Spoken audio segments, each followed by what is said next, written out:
The new year is here and you've made it one of your goals to become financially independent in 2023. Let me tell you a secret. So have millions and millions of other people, and only a small percentage of them will actually make it. But let me tell you something else. Working hard is not enough. In fact, it's not even the most important thing. Making money is not so much about working harder or being smarter as it is about being on the right boat and executing the right strategy. So here's the first one.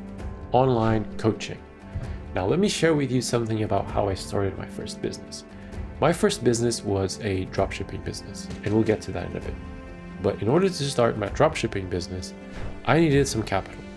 And the way that I built my first bit of capital was through coaching.